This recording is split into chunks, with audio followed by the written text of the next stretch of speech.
Thank you. We the People now presents Dr. William Thorpe, head of the International Medical Association. Dr. Thorpe. Thank you. I speak for the Association's Committee for Refugee Doctors. Our purpose is to find professional openings in this country for those physicians and surgeons who have been driven from their own countries. However, these gentlemen have no wish to compete with our own doctors in the medically well-serviced metropolitan areas. But there are hundreds of towns and communities throughout rural America entirely without medical service. It is to such towns and hamlets that I am expressing this message. These men, grateful for the sanctuary that America has afforded them in their hour of need, are prepared to accept posts in just these places and ask nothing beyond their actual living needs and the chance to be of service. The next voice you hear will be Dr. Rudolf Preussner, formerly of Prague. Dr. Preussner. You people out there want two things to know. First, what kind of a doctor is this whose voice we hear? And second, is he a good doctor? The first question I answer quickly. I am a specialist in obstetrics. 8 years, I do nothing but this. And very good success with a stork. And the second question, is he a good doctor? Can I answer that? Yes. Since I have great pride in my profession, I can. Yes. I am a good doctor. I hope you will somewhere let me prove that I do not boast.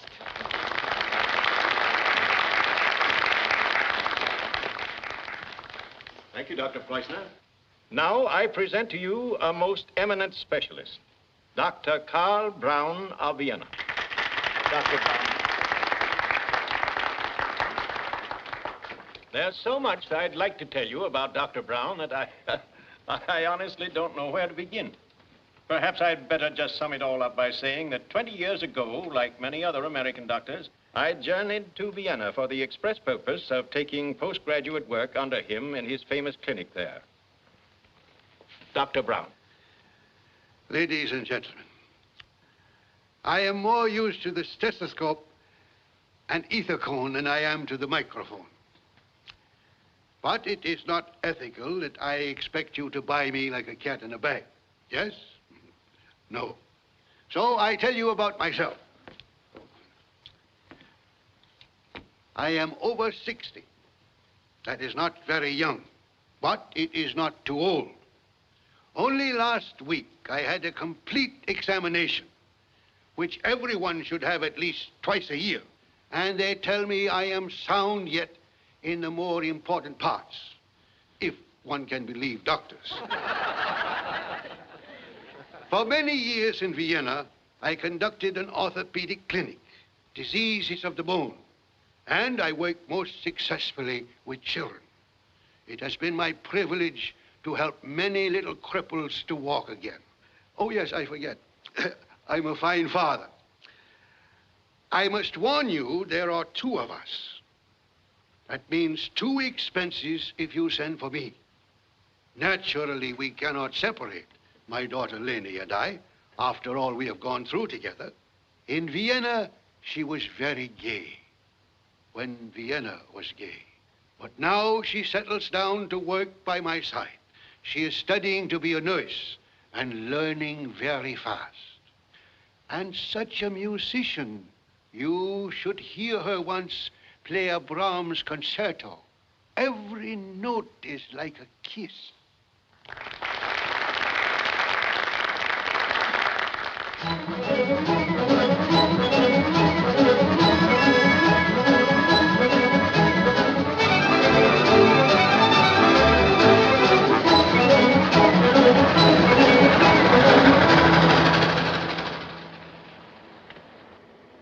What a beautiful country, Papa. So lovely. We are lucky. 2,000 miles we travel. No soldiers do we see. No frontiers do we cross. No custom house, no guards. America. Yes, and we are lucky, too, that we go to such a small village. Large, dirty cities I don't like. The long lane turns at last, Lynchen. Here at last we find peace. Yes. How you doing, folks? Fine, fine. Beautiful scenery. What hour do we arrive at Asheville Forks? Still 9:40. Then I have time to take a little nap, yes? Sure, loads of it. We may not be on time anyway. I thought in America everything is on time. This is not the super chief, buddy. This is just a branch line. Take one? Thanks. No, not without a little gin on the side. You put your feet up here. I'll just put this over you. Like a little brown hen, you fuss over your old papa. Until it gets dark, I study a little with my books. That is good. That chapter about the post-operative technique. Mm-hmm. But it's hard to study when such a wonderful country runs past your window. Nicht wahr? That is not good, Lynchen. I know. He is gone.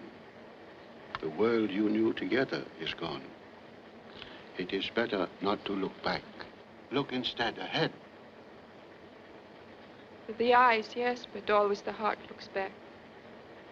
If only he could know how all through my life I loved him. Never do I forget his sacrifice for us. Except for that, we would not be here. And he wouldn't be dead. We have each other, Lynchen. Our life begins again in a happy land with happy people. Try to remember that also.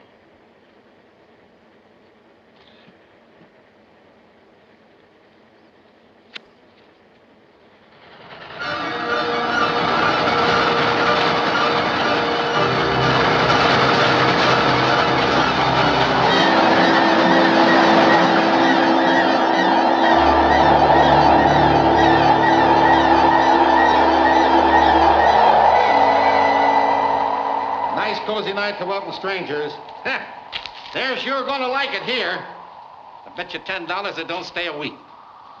Not that I've got $10 or anybody else in this dog gasket. Shut up, Nug. Remember the last one? I'll just get a good night's sleep, gentlemen, and start my rounds in the morning. Comes morning, where is he? Whoosh, over the hills and far away. I gotta stay. There's a lot of sick people. And you keep your traps shut when they get here, understand? None of your belly aching. 30 years I've been tending this community. All of a sudden, I'm not good enough. No, indeedy. Got to send for some foreign pill dispenser with an MD, PDQ-NO back of his name. You're a vet, Nunk, and you're okay with cows and horses and ordinary human ills. But things have been piling up around here that need real doctrine. Dust pneumonia, fracture cases. My little girl at a piano. Sit down and play Brahms like a kiss. Ah! You call that doctoring, eh? All right, Nunk, never mind. Here comes the train. Now remember, keep your mouth shut and let me handle this. Go right ahead, Bub. It's your picnic. Well, aren't you going to help me? Sure, sure. Well, then go on out there and crank up the jalopy.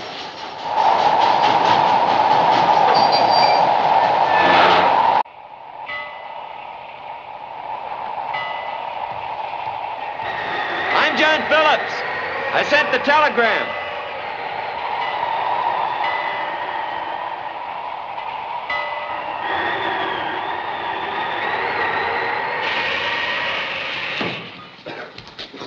Well, not a very pleasant night. Bit of a storm. A bit. I think it is a whole big storm. Is it like this all the time? No, this is very unusual weather. No, I hope so. Oh, this is my daughter, Laney. How do you do? She's a boiling, son. Okay, Nunk. I'm Dr. Atterbury. He's a local vet. So, may I call you my colleague? Yes? Cleek? Oh, yeah. I've been called worse than that in my time. Well, come on, folks. You better get your handkerchiefs.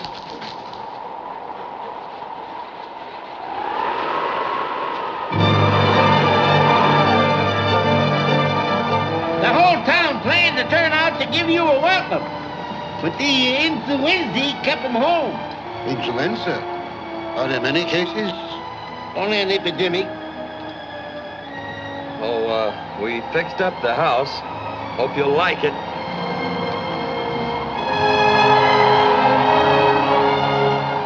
On the way is the Stebbins place. He and his missus and 2 kids are laid up. I thought that... Gosh.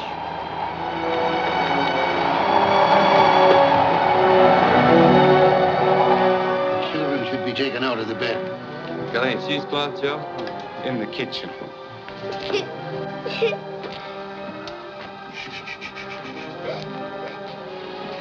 Doctor, how is he? Pneumonia. The dust. There's hot bricks on the stove. Doctor, don't bother with me. My little girl. The best thing I can do for her is get her mama well, yeah?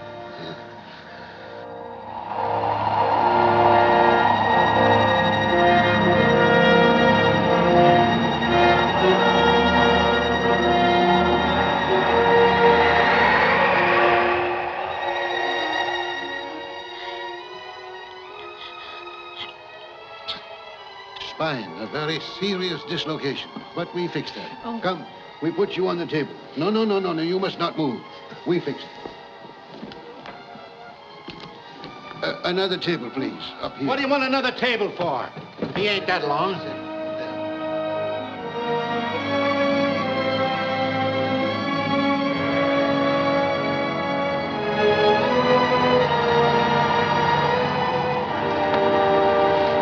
Now you take us home, please. He can't stand anymore. Just one more stop. So you have said at every house we go to. Well, I haven't heard him complain. He knows these are all emergency cases. He is one old man, not a whole hospital staff. He'll never complain. He's a doctor. He can't say no. But his daughter can, and I'm ordering you to take us home. Babalani. Please.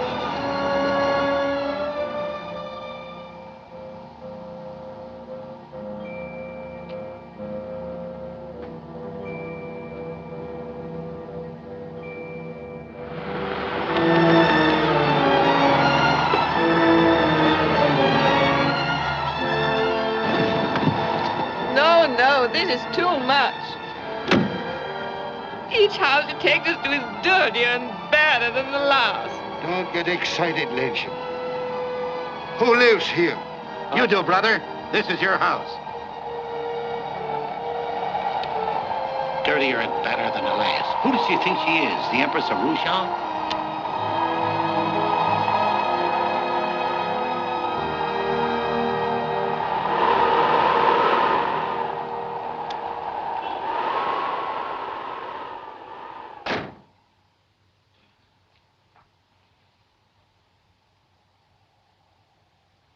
Not much of a house, I'll admit. We tried to fix it up for you. Hier sollen wir leben. Das ist ja eine Unverschämtheit. What's she squawking about? Excuse her, please. She's very tired. I know you're both all in. We'll just show you what's what, and then we'll leave you. Now get the stuff out of the car. Put it away. She's put right now, son. I'm not gonna break my arm cranking her up again. You live near here, too? We live here. This is my house. But, Oh, don't worry. We've moved upstairs. Got our own private entrance and everything. Won't bother you a bit. This is all yours. Here, I'll show you the layout. Find the beds are made up all nice and fresh, and there's plenty of clean towels in the bathroom, lady, and the women folk fixed up some food and stuff. A little dusty. Yeah. But milk. That's one thing we have. Nothing else out here. It's good milk. How'd you like a nice glass? Oh. Sour. Well, anyway, we got Good running water. Of course, have to strain it through a towel or something. That's what we do. Be all right in a couple of days. I'll show you how this stove works. Oh, no, please, not tonight. I've seen too much already. Don't guess it! Me, at my age, a bellhop for foreigners. All right, Nunk, hit the hay. You're darn tootin'. So long, folks. Before I turn in, there's something I'd like to say. It's been a tough night for you, and you're both swell. I'm mighty thankful. You can see what we're up against, Doc. Yes. Things are very bad. Oh, this is horrible. How can people live in such filth? Oh, you're gonna be all right when we get this dust cleared away. It isn't gonna be as hard as you think. I guess we don't notice it so much. We're kind of used to it. You'll feel better after a night's rest. Sleep works wonders, doesn't it, Doc? Um Gottes Willen, Papa. Soll endlich allein lassen. Ich kann nicht mehr aufhalten. What did she say? Forgive her, please. She's very tired. Her nerves, you understand. We speak about it tomorrow, yes? I know she's had a tough night, but... No. You've been very, very kind and thoughtful. Good night. Good night, Doc.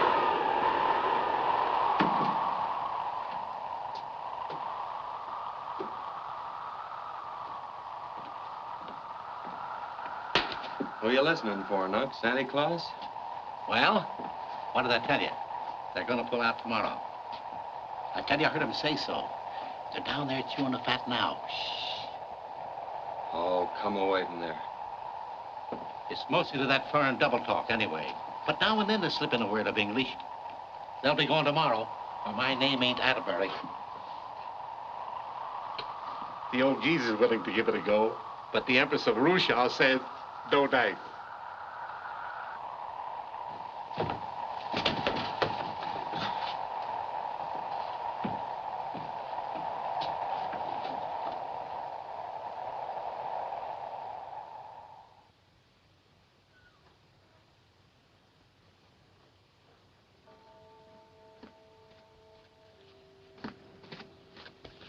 Warm up the jalopy, Nunk. I'll see if they're ready for church.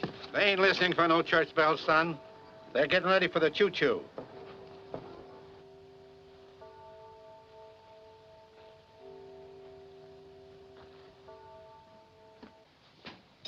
Good morning. Good morning. Good morning. Ready for church? I'm sorry, Mr. Phillips, but we think it more better that we do not even go to church with you. Oh, but everybody's waiting to meet you. The whole town's turned out to see the new doctor. I know. Don't think too bad of us, but we are not going to stay. We cannot. Avalanche. Today we go. Oh, but Doctor, it's hardly fair to judge us by last night. You know it won't always be like that. Oh, please, Mr. Phillips, do not plead with him.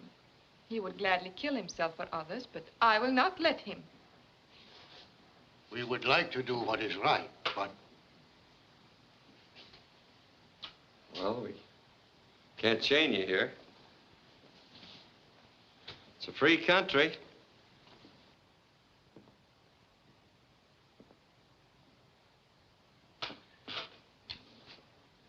He is right, Lenny. It is well we should remember that. Aber Papa, es ist gerade möglich, dass wir hier bleiben. Papa, es ist gerade möglich. Morning, folks. There she blows, Bob. Well, come on, son. Let's you and I listen to the sermon. After the dust storm, the minister always preaches a rips in order. It is settled. After all, it is just courtesy. Yeah, we go to church, and we try to explain to the good people here why we cannot remain. In his inscrutable wisdom, the Lord has seen fit to smite us with terrible storm. It is not for us to complain. He moves in mysterious ways his wonders to perform. The Lord may have set this tribulation upon us to test our faith. And there are some among us who feel that we had a superabundance of his testing, that after what we went through last year, but be that as it may, faith alone will not dig us out of it. We will need courage in our hearts and shovels in our hands. Today, on this blessed Sabbath, God's sun is shining, for the storm has blown itself out. Let us pray that we likewise may have the bitterness and sorrow from our hearts blown away. Last night there came into our midst a stranger, and if we need an example of true courage and helpfulness, it has already been set by him. Aye, brethren, the Lord heard our prayers. We asked for a doctor, and he sent us not only a doctor, but a man. Last night when the storm was howling, he came into our midst, tired and worn out by a trip across the continent. And we out waiting even for a dish of tea, he promptly gave succor to those who were sore beset. I speak of Dr. Carl Braun, who sits among you, and whom, when services are over, you will all welcome in person. We give thanks to the Lord that he sent us such a man and his fine young daughter to help us. May they remain with us always, honored by all, and blessed by God. Amen. Amen. When the minister's alone, you tell him yes? Please, lady, listen to me. Papa, do you want me to tell him?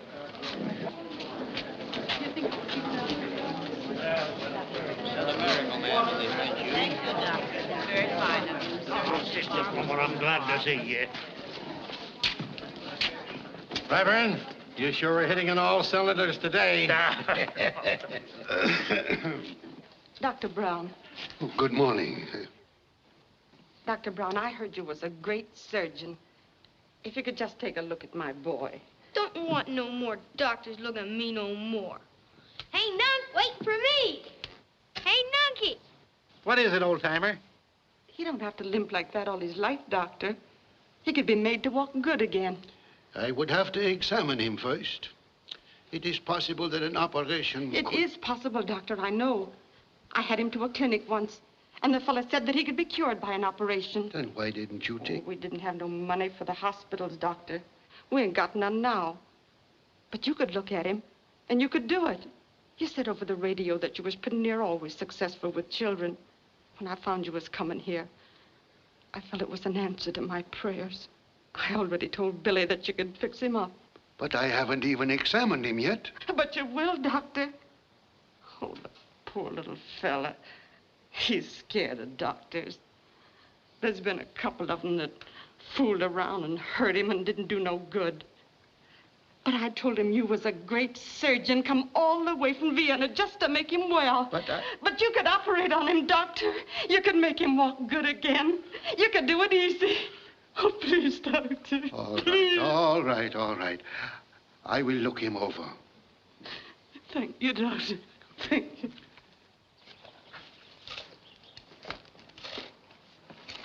Can nothing be done about this terrible dust? No. Just wait till the wind lets up, and then dig ourselves out, like they're all doing. Are we ready to go now? I'll have a look at the boy. It'll only take an hour. Oh, but you said... Well, what can I do? The mother begged me. I'll only be an hour. All right. Shall I wait here? No. Perhaps you'll drive Lenny home. Sure. Glad to. Thank you very much. Fine old man, your father. Like to have me drive you around a bit? Sort of get your bearings? I'm afraid there wouldn't be time. I still have some packing to do. Haven't changed your mind, huh? No. Hear what the minister said about your father? Yes. I didn't cut any ice either, eh? Ice? I don't know what you mean. I mean, that didn't make any difference. I'm sorry. It's no use, really. We're going. What was the name of that radio program you were on? Oh, you mean We the People? Yeah. We the People. I left holding a bag.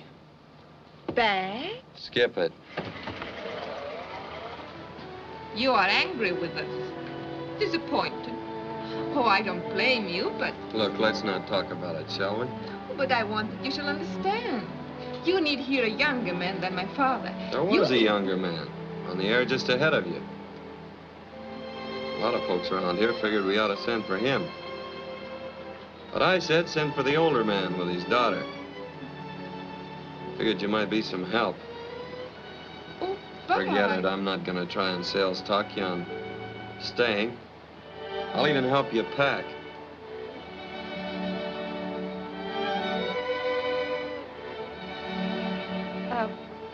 What kind of a car is this? Jalopy. Jalopy, an Italian car. Yeah. First cousin to an Assato Francini. Well, that is the kind of automobile we have in Vienna. For Anschluss. Can you drive? Oh, no, we have a chauffeur. Oh. Ritzy, huh? No. His name was Fritz.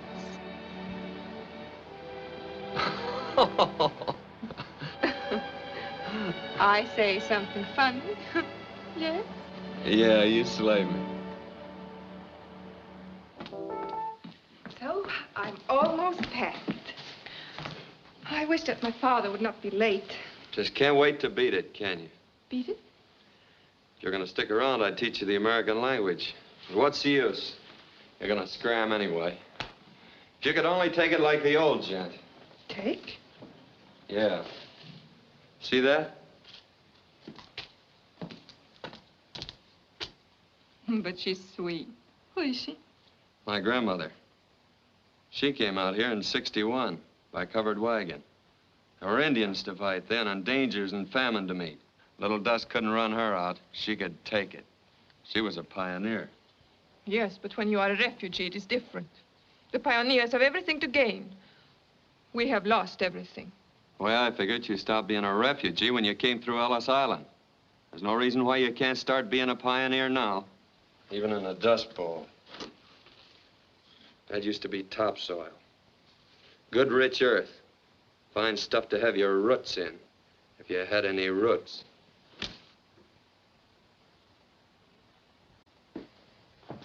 Oh, I'm sorry. I know how you must feel. I don't altogether blame you for wanting to pull out. But I wish you'd give it a try for maybe a week or 10 days. You've no idea. No, not a week. Not 10 days. Not even 1 day we go. If you'd only... It is no use to argue.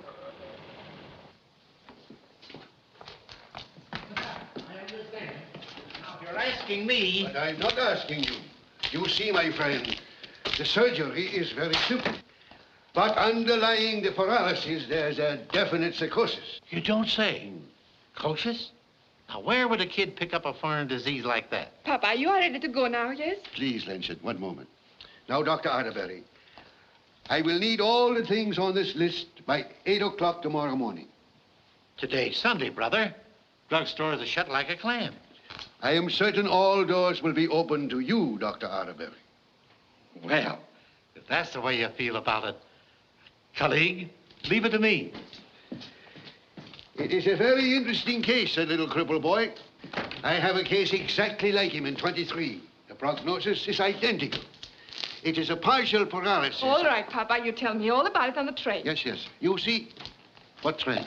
Papa, we're leaving today. No, Lancet, we're not leaving today. I promised the mother I operate tomorrow. But that means we have to stay. For how long? Oh, perhaps a week, 10 days. Oh, but Papa... It is no use to argue. I said something funny, perhaps. No, Doc. Must be an echo in this room. Echo?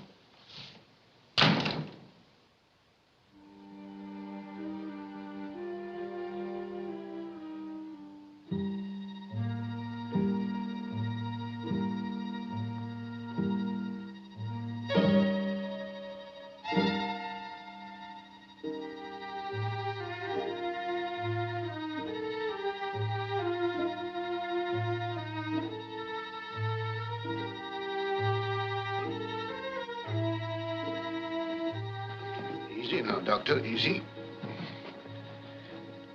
Here we are. Way over. That's it.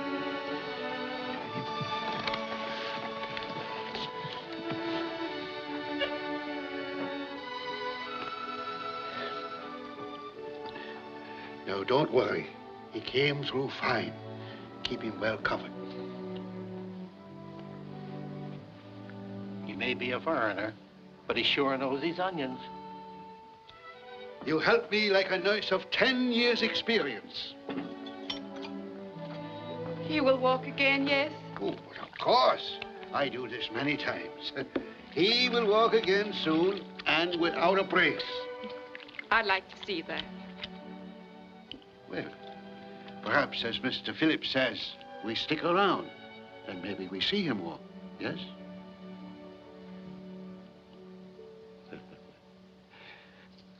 And there are ways of licking this thing, men.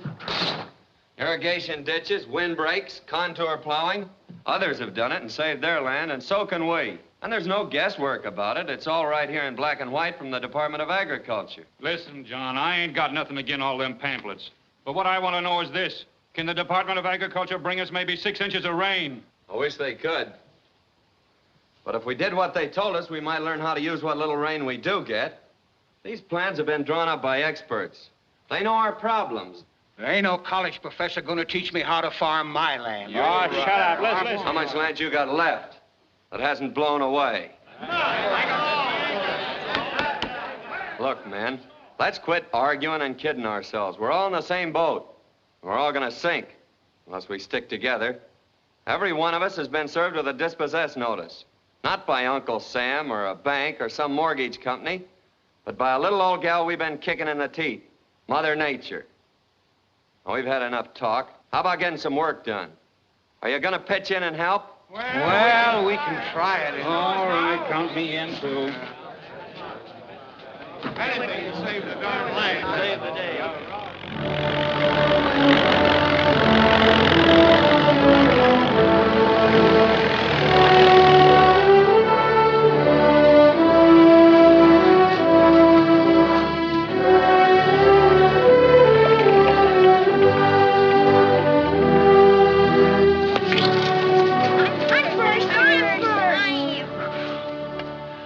Mary, we're all digging ditches like he said. But I'd feel better if it'd cloud up some. We'll have rain. We've got to have rain.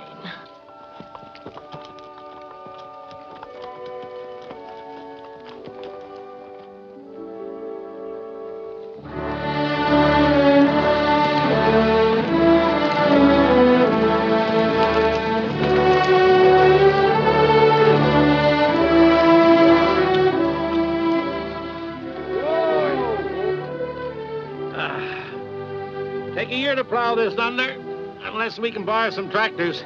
Well, what do you think I'm going to Harrisburg for? To see the movies? Don't let the heat get down your collar, Bud. Attaboy, Nunk. Every little drop helps. Tell the Department of Agriculture not to send us any more bulletin or no more bull. Get in. Them pamphlets are raining on us. Ain't got no moisture. Good morning. Morning, Laney. Gosh, you're up kind of early, aren't you? Oh, look out. What's that? Well, you have a long drive ahead of you, so I fixed you something to eat on the way.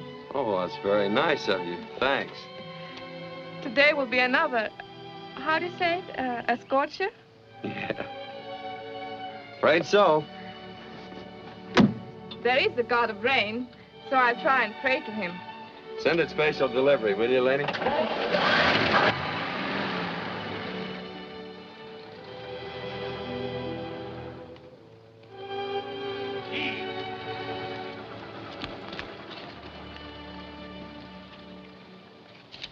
Oh. Here's what we tried on the side of that hill. Yes, I know. I got a report on it from one of our field men. Yeah, but according to your pamphlets, Now, we look, figured... Phillips, the trouble with you farmers is that you're always too late. I'd say in your case, about 20 years too late. Well... Now, I don't doubt that you've all been sweating blood, but all this isn't going to help. Well, look, mister, our land means a lot to us. Your land is located in this sector, which the government considers doomed. Right in here, not even worth saving. Doomed? What do you mean? Well, doomed, man. Doomed. That's plain English, isn't it? I mean, it's worn out, worked out, barren. The next dust storm will blow whatever topsoil there is left, even on the best of these farms, clear out of the country. That's what you think. It's the considered opinion of our experts. There's just one thing that you fellas can do, if you're smart. What, for instance? Quit breaking your backs and your hearts trying to hold back a desert. Move off the land. Look here.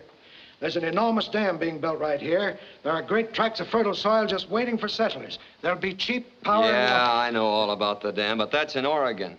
We're 1,500 miles from there. We'll help you. We'll see that Are you crazy, mister? Do you think you're talking to a sharecropper? We're farmers. We own our own land, like our fathers and our grandfathers. You can't shove us around to match pretty pins on your maps. We're not swivel chair farmers, and we're not licked yet. Same thing? You're off Mansfield Forks, ain't you? Oh, it must have hit you fellas pretty bad down there. Yeah. Hi, fellas.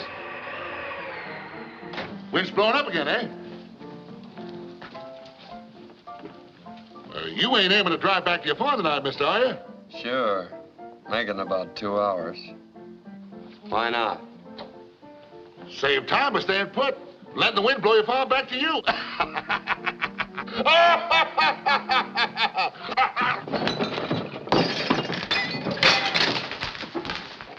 Anybody else think it's funny?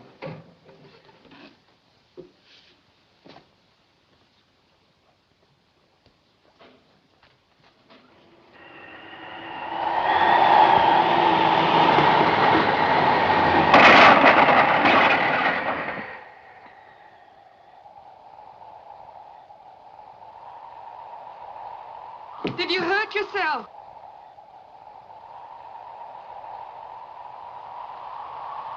No, I'm all right. But the barn. Make it that much easier for the wind to blow down.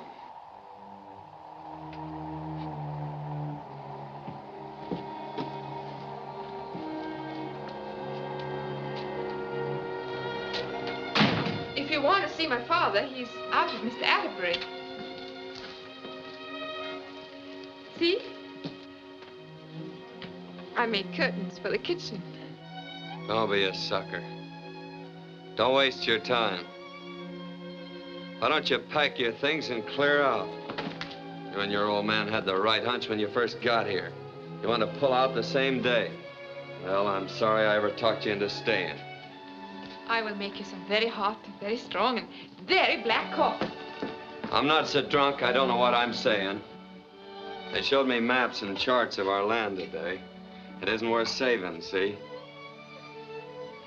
I do not believe that. Well, I do. I know when I'm licked. Move off the land, the fella says. It's dead. And it is dead. We're all dying on our feet and haven't got sense enough to know it. Well, why don't you clear out while the clearing's good?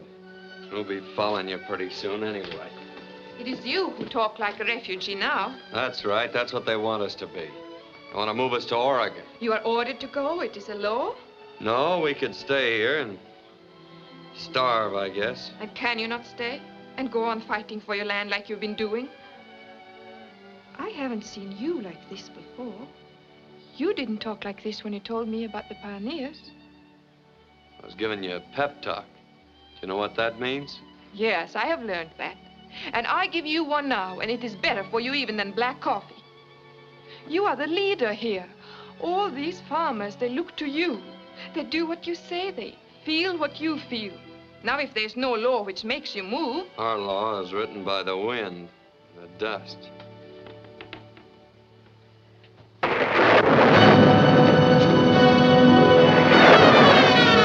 It's raining. It's rain. It's rain, Lenny. Honest to God, rain. Feel it? That'll wash the colors off their stupid charts. It feels like rain. It's wet and cool like rain. Listen, Lenny, you can almost hear the earth drinking it up. I don't hear anything but my heart beating. Oh, you're getting dressed. You better go in. It feels good. I like it. So do I. Who is that rain god, Laney? Jupiter Pluvius. Yeah, that's the fella. Keep her going, Jupe, old boy. Keep her going. We'll be all right now. This will save our land. Our land? As you say, I have begun to take root.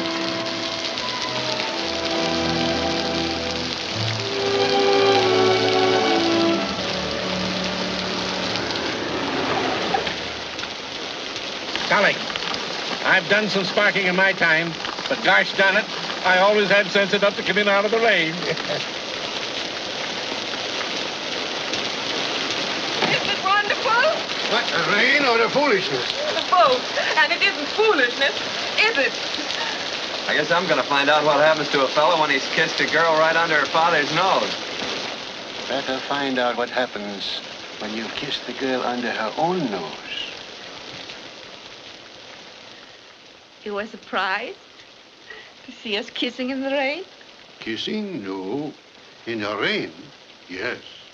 You want to start out with pneumonia? You don't think he'll catch cold? If I know anything about my colleague, Dr. Atterbury, he has by now prescribed for him a large, what is it? Oh, yes, a large slug of rye. Oh, Papa, he's so... Yes, yes, I know. He is so wonderful. You are so wonderful. It is all so wonderful. And now, I tell you my wonderful news. It is from one of the greatest clinics in America. They want me to join their staff. But this came a week ago, I remember it. Why didn't you tell me? Because then I was not certain if you want to leave here. Now I am certain you want to remain. But you're not going to refuse such a splendid chance. No, no. But there is no hurry. They give me 90 days to consider. So I wait until you are married, yes? Good night. Just listen to that rain. Nothing could sound so beautiful. What say? Come again. The rain, hear it? Symphony orchestra couldn't make sweeter music than that. What? What say? I said the rain on the roof is lovely to hear. Can't hear a word you say on account of the ding-busted rain.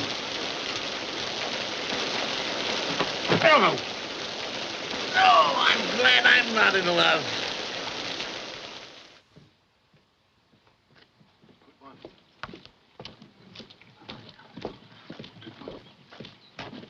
Good day, Doctor. How are you? Good morning.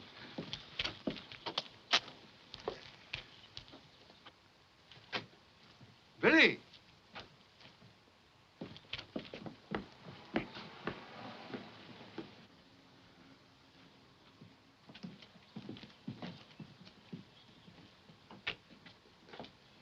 Don't worry. I run 15 balls 40 years ago. Oh, yeah? Yes, sir. Hi, Doc. Hello, How are you? Doc. Doc, glad to see you. Have a glass of beer. Yeah, that sounds good. Hey, now, your shot. Hold your horses, will you? Doc, come on over here. Draw up a chair and learn something. Yes, sir. Ain't laying so pretty for you, Knock. Oh, there's nothing to it.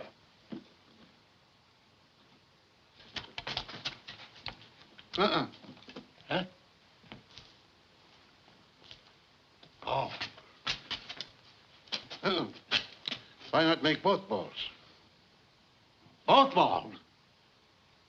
Well, maybe Doc thinks he can make it. All right, there you are. Oh, It's all yours, brother. Well, I try. Here, you don't hold the cue right. You'll never make it that way in the... Well, I'll be darned. Please.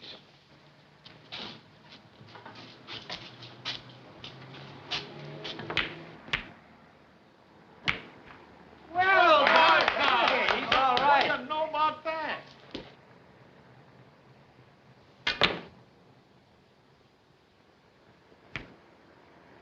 Boy, Doc, that was well, Doc. I didn't think I did it. Put it in, Doc. Come on now. Sorry. Oh, boy! I haven't played in several years. Doc, when did you ever find time to study medicine? Well, Doc, when's the wedding gonna be? 2 weeks from Sunday. Your daughter's got a fine young fella.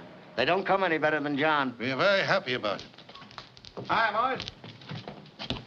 Oh, howdy, Doc. Oh, This will save me good a day. trip. Got a letter for you. Oh, thank you. Lots of foreign stamps on it, too. If I could have them, maybe for my kid, he'd collect it. Not much of a hobby to my way of thinking, but if it's good enough for Roosevelt, it's good enough for my kid.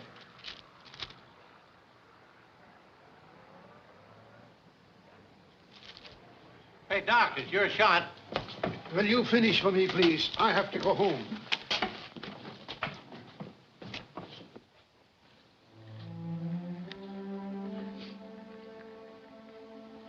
But how can we be sure that it's true? They told us Eric was killed. But it is true, Lynch. You read in the letter. Dr. Tauber saw him in Russia. He escaped, thank God. We owe him our lives, Lynch. I know. I, too, say thank God. But I feel wicked and horrible, for in my heart I cannot be happy.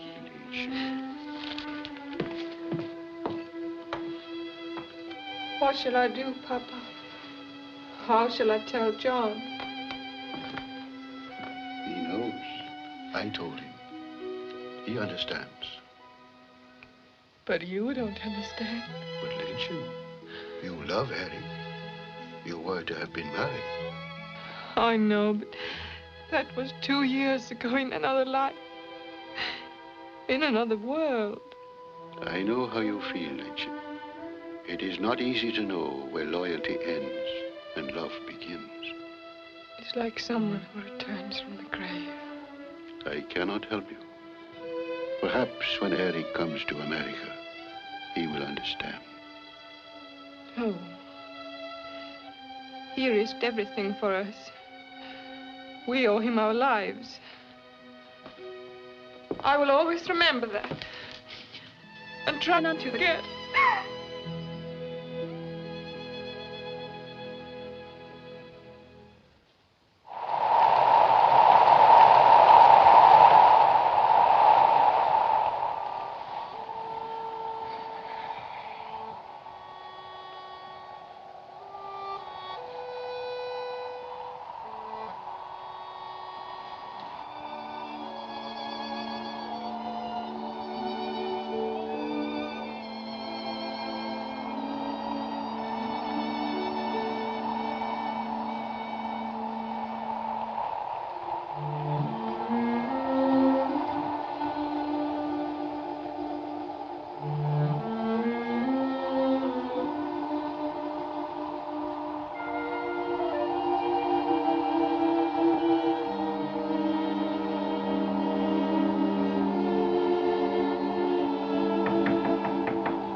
Don't do that, Lanny.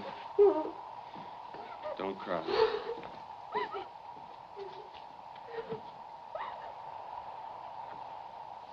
I've been sitting up in my room for hours trying to figure this thing out. It still seems all wrong. I know. But try to understand. We'd be a lot better off, you and I, Lenny, without so much understanding. We get all tangled up in other people's feelings with duties and obligations. We know where our happiness lies. Why don't we take it? Perhaps because we know that it's not altogether ours. Yeah, or just something I could fight. But I can't. It's like that storm outside. How long before he gets here? His boat gets to San Francisco next month. Send him a cable. Tell him you've changed your mind. Tell him it's too late. Tell him we're already married. Tell him anything. How can I? Go ahead, Lenny. You want to. He'll never know. No, John, but we would. Please go now. Please don't stay anymore.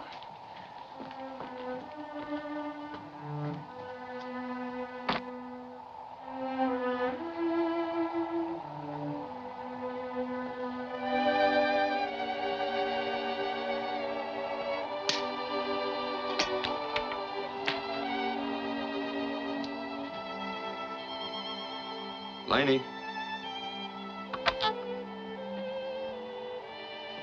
You're not kind. You're not fair. I begged you to go. I only wanted Oh, to... you want to comfort me, I know. But you cannot. We only make each other more unhappy. Oh, darling, please. Please go. I make no secret that I love you. And I cannot fight against you any more than you can fight against him or the wind. crazy to let a ghost come between us. He's not a ghost.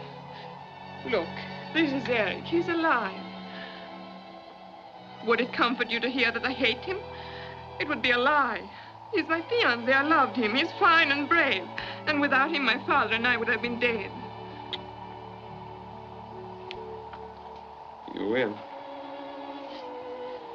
You're a lucky guy.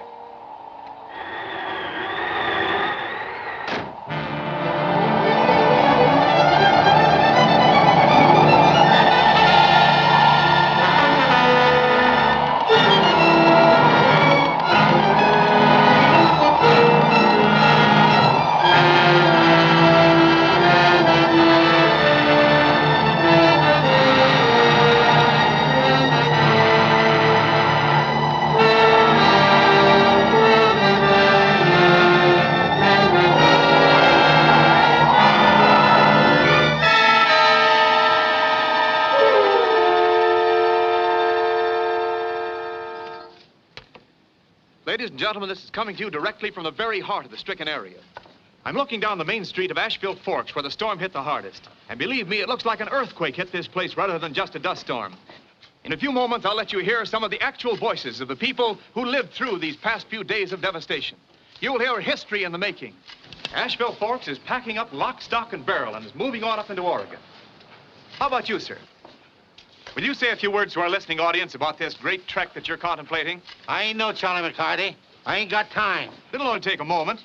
Just tell us in your own words about your experiences during this calamity. In my own words? Yes. All right. You asked for it, brother. Well, the wind was howling like a... Thank you very much. Very graphic indeed. I call him as I see him, brother. Yes, I see you do. What if we don't feel like hitting the trail for Oregon? What if we figure our land here is still good? Look at it, Higgins. What do you aim to grow on it? Seaweed? Well, we can always stay here and go on relief. Why not? Other people are doing it. That's right, you can do that. There's no compulsion in this. But as long as we have to move off the land, let's move like an army and not like rabble. Let's make it an advance and not a retreat. I don't want to go any more than the rest of you. Only a few months ago, it was I that argued that we stay here and fight. Well, we fought and lost. That patch on the map is Oregon. That's 1,500 miles from here. That's a long haul in any man's country. But it's new land. And if we go together, stick together, and work together, and pool our monies and supplies, we can make it. That's fine, John, but what about our livestock? What are we going to do for tractors when we get up to Oregon? And how much land did they give us, and what are we going to use for money? So we got to take your word for it, John, that this here Oregon is a land flowing with milk and honey, huh? There's no land anywhere worth a hoot till it's flowed with good, honest sweat. That's telling him, Bub. I would like to say a few words, if you will permit me. Go ahead, Doc. I'm speaking as one who knows what it means to be a refugee. Ain't no foreigner gonna tell me where to go. Clem Higgins, you got a short memory. You didn't talk that way the night you come over to the house because your kid's appendix bursted. No, sir. It was please then. Won't you come, Doc? And he did come in the middle of the night. Please, please. I do not know your farm problem so well as John, but I do know that he is right. I think it is wiser for you to argue less and start packing. There's no skin off his nose. He ain't going. Out of my way, colleague. Let me spit these eyes. You're going to spit in whose eye? You big blubber mouth. Know everything, don't you? Ain't no secret, Nunk. We all knows he's joining up with a big clinic back east. He isn't a pig's eye. Before that storm hit us, he was going to take that job. But now he says no soap. He's willing to go with us folks to Oregon. And that don't sound like any foreigner to me. All those in favor of going to Oregon, say aye. Aye! Oregon it is.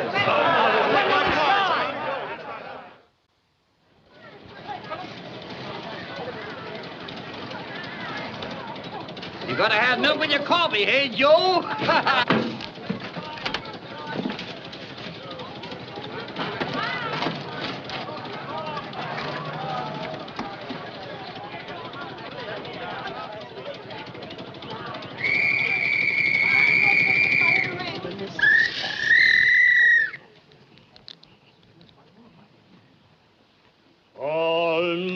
Almighty God, Father of all mercies, we beseech thee to bless and guide this caravan of thy people setting out on a long journey to a promised land.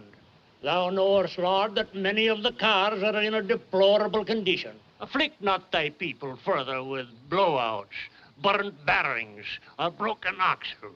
Prosper them, O Lord, on their new lands, that ere long they may send for us who are remaining here, pending thy good will. Amen. Amen.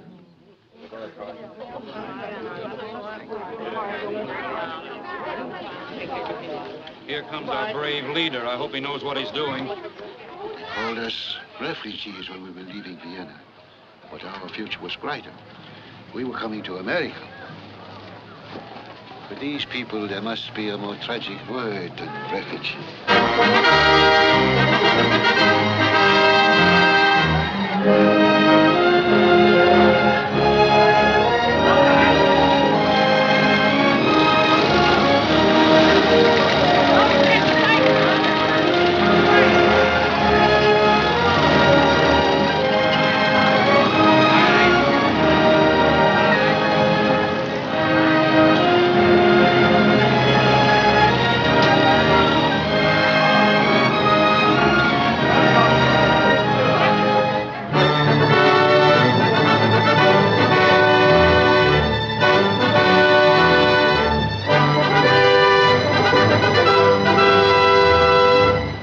Take a look at that line of cars and trucks, will you? This is an A-1 Exodus, brother. That Moses himself couldn't have done no better. Did he have to worry about tow cars, spare tires, gasoline? No, sir. He had a cinch compared to John. He's doing a fine job. He's carrying a great load on his shoulders. Yep. Needs all the help he can get, too. Eating his heart out about, well, something none of my business. Please, no. Oh, I was thinking of another young fella. He had a big job, threw it up. Said he couldn't make the grade without the help of the woman he loved. Sure hope John don't abdicate. Leave this outfit in a heck of a shape. Are you going to ride with us most of the way now? I can take a head, sister. Drop me off the next stop. I'll ride in one of the other cars.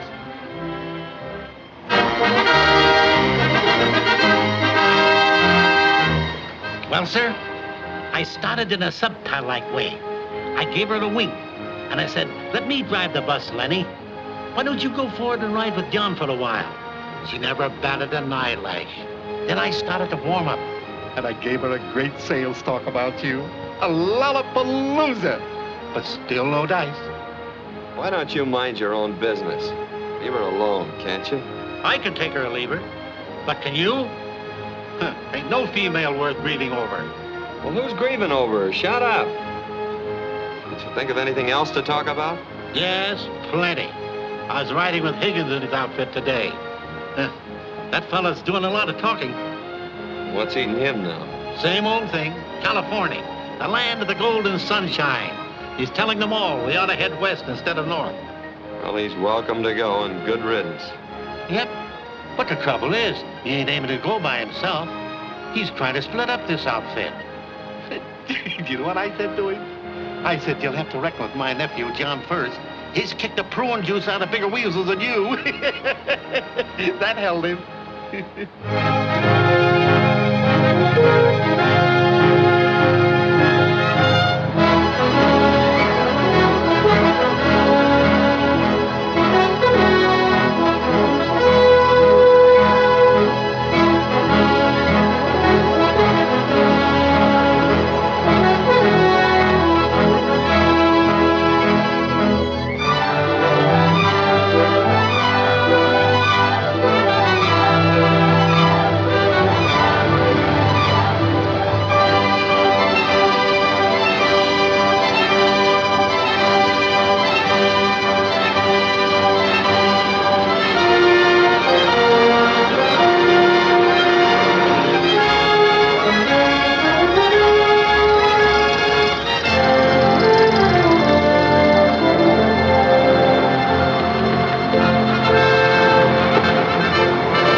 Heard you wanted to talk to me. Yep. I wanted to ask you to quit making trouble. Listen, mister. Just because you're in the lead car don't prove you're running the whole shebang. There's a lot of fellas think the way I do. Now, what do you know about that? I know that one rotten apple can spoil a barrel. Now, just stay in line and quit shooting off your mouth. When we make camp tonight, if you got anything to say, I'll listen to you. I don't have to take orders from you. You're a fool, Higgins. This isn't my show, it's ours. I didn't ask to run it. But as long as I am running it, you're gonna take orders from me and like it.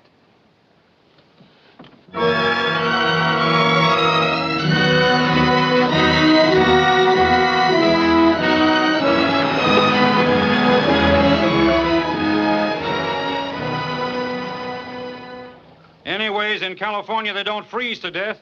There's sunshine out there, and miles of orchards and orange groves and plenty of work picking fruit. His wife's cousin sent him a crate of oranges once, and ever since that he's been yapping, California, California. Oh, what do you know about it, Nunk? You ain't never been there. No, but I have. Sure, there's miles of groves and orchards, but there's also about 200,000 or 300,000 migratory workers there. There isn't enough fruit for them to pick to make a living wage. Sure, we can go to California, but what good'll it do us? We'll just become migrants, too, drifting up and down the state, following the crops. We're not fruit pickers, man, we're farmers. And up in Oregon, where we're heading for, there's land for us. Land that we can own and farm. There's a road due west from here, Higgins. To your oranges and sunshine. Take it any time you want to.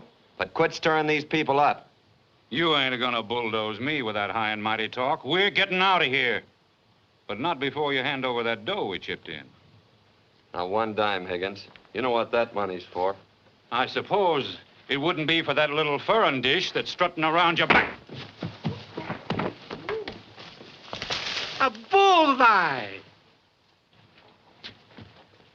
That was a beaut, right on his kisser. Stubborn, stupid fools. Come, my impetuous young Moses. If you know your Bible, you will remember that the children of Israel had trouble in the wilderness 40 centuries ago. Then they worship a golden calf. Now they worship a golden orange or a golden mirage. Well, if I remember correctly, Doc, Moses got good and sore at them, too. Yes, and he was punished. He was allowed to see the promised land, but he never set foot in it. Well, that'll be okay with me, too, Doc. My heart won't be in it.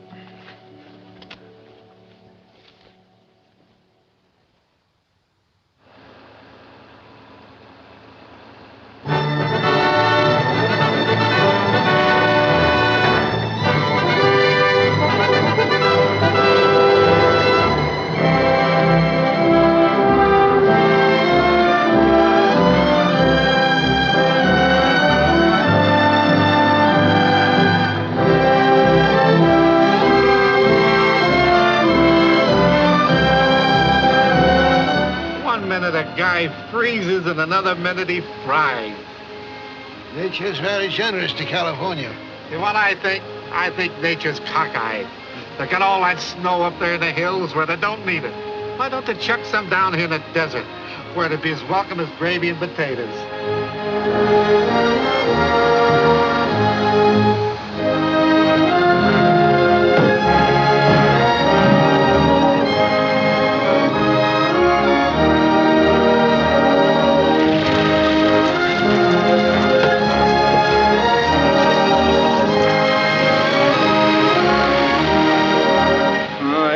Stretch yet.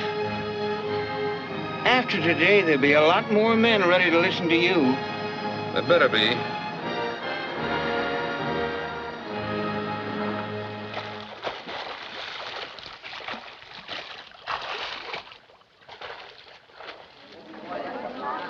We want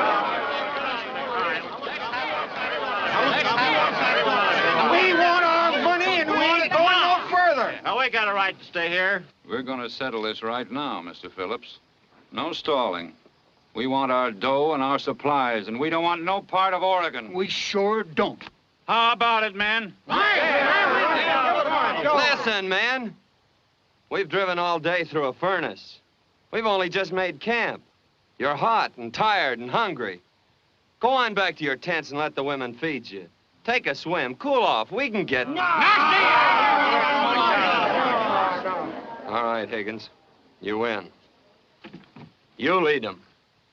Lead them where they're not wanted. Lead them where they'll starve. Lead them into the middle of Death Valley and let them rot for all I care. Where's our dough? You'll get it. Keep your hands off of that. It ain't all yours. You're not going to give this to him, son. You're not going to quit us now. I've taken all I can stomach. That's the money. Do what you like with it. John, what's the matter? What is happening? That promised land is on the fritz, Doc. And I don't want to see it. This money belongs to all of us, Higgins. And everybody will get the share if you give me a chance. Somebody hang on to this, Joe. Bill, get them trucks. Say, buddy, it's going to take us a couple of hours to sort this stuff. We ain't gonna sort it. We'll take it the way it is. Hold on a minute. This ain't all ours. We can't do that. Oh, is that all? I'm running this outfit, brother. If anybody here doesn't like it, just let me know.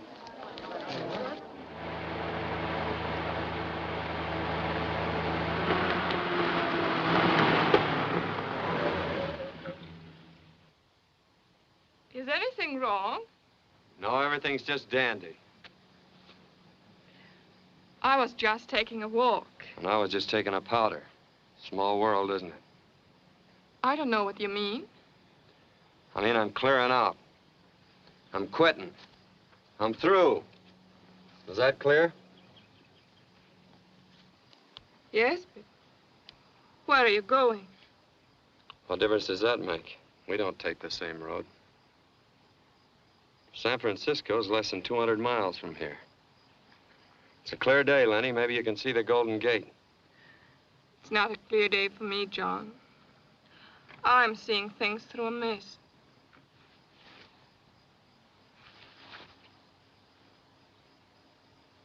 What are we kidding ourselves for? Why don't you quit, too? There's a lot of things stronger than duty, and we're both crazy if we don't realize it. I want to run away, John, but I can't any more than you. It's easy to run away. I just found that out. And it'll be easy for you, too. It's time we started thinking about ourselves for a change and not others. Grab this chance to be free, Lenny. It'll never come again.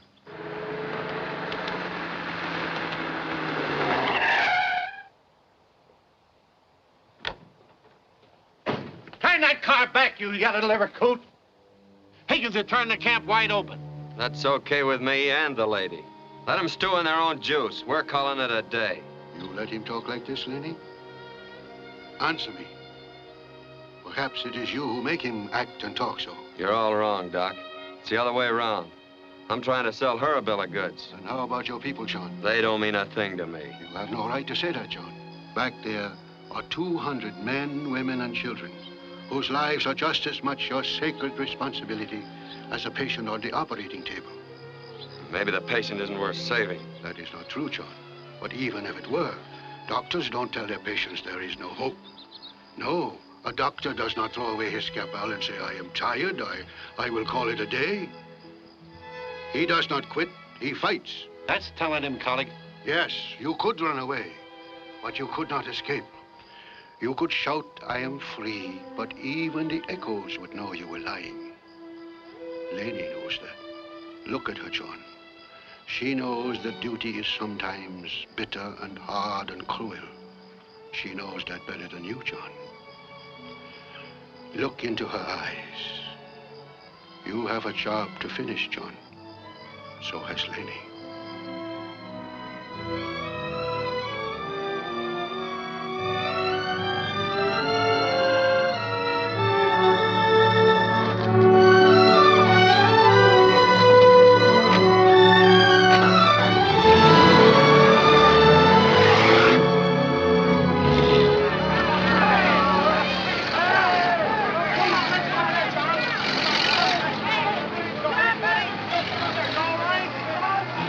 Catch him, John. Catch him. You just seen that sock he gave me, the kisser. Did it stop you talking?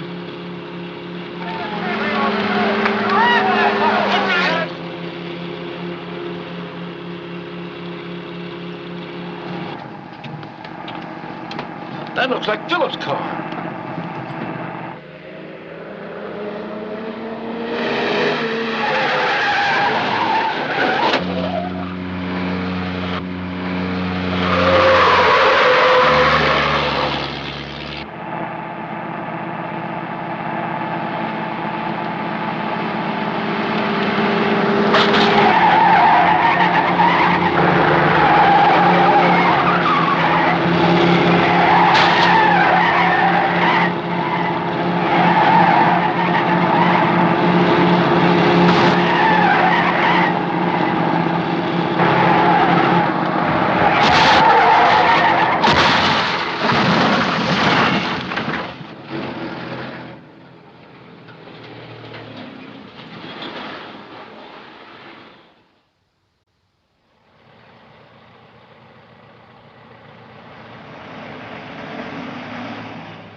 Don't look back, son. She's just... There's plenty to look ahead for. Beyond them hills lies Oregon. Auf Wiedersehen. Auf Wiedersehen.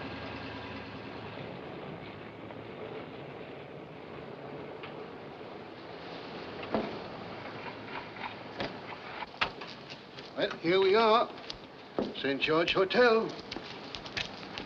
Do you think this is the right place, Papa? Well, that's what the council said. But I didn't expect to find Eric in such affluence. Good afternoon. Good afternoon, Herr Doctor. Good afternoon, my Fräulein.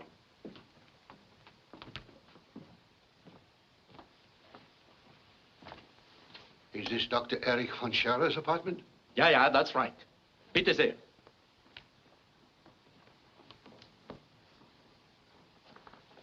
Where is Dr. von Scherer? I will tell him that you are here.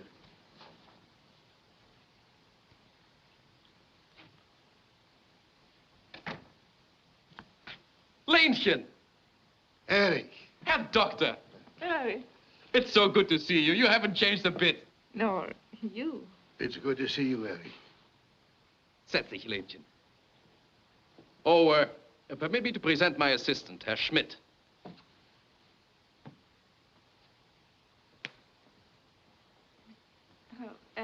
Do sit down, Eric, and tell us about your escape.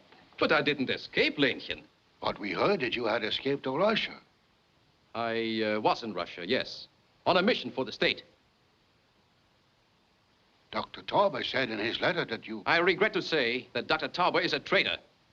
He will write no more letters. But, Eric, Dr. Tauber was one of our oldest friends. How is he a traitor? To the Reich, Herr Doctor, of which I'm now an official servant. But you risked your life that we could escape.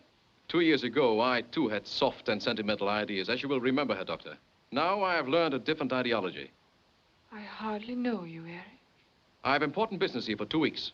Then I return to Berlin. The Reich is acquiring new territory, Herr Doctor. There's work for us to do. I've made arrangements for you and Leni. Us? Oh, have no fear. I have influence in the party.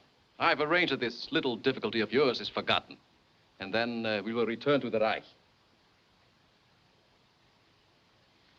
No, Eric. You are mistaken. Our home is now in America. Ridiculous. Does the fatherland mean nothing to you? The fatherland, yes. But your Reich, no. It is incredible, Eric. You look so perfectly healthy, and yet you have become infected with a disease more horrible and malignant than cancer. The disease that will be fatal to you and millions of your countrymen, and to the whole Reich. Don't waste your sympathy on the Reich, Herr Doctor. For a doomed patient, we are not doing so badly. How many times have you sat by a sickbed, Eric, and seen such an outburst of energy just before the death rattle? Come, Leni. We will go on to Oregon.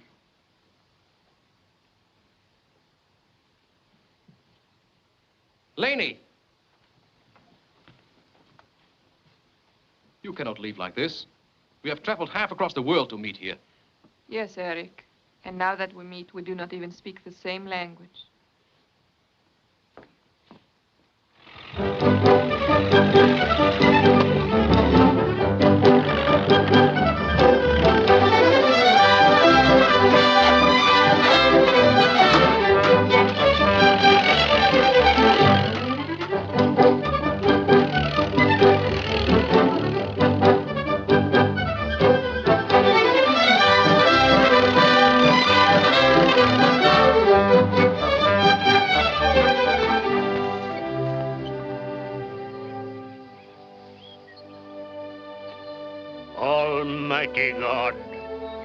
In the shelter of this thy tree, O temporary temple, we ask thy blessing and thy mercy. We ain't no had time yet to build a church, Lord. Thou understandest it was more important to build barns, silos, and homes. But in our hearts, our grateful hearts, is thy eternal temple. We thank thee for this rich soil to which thou hast led us, and for the strong and willing arms and sinews with which it shall be made fruitful and productive. And now, Lord, there stand before thee two of thy servants, this man and this woman, who in thy sight and in the presence of this congregation desire to enter into the sacred bond of matrimony.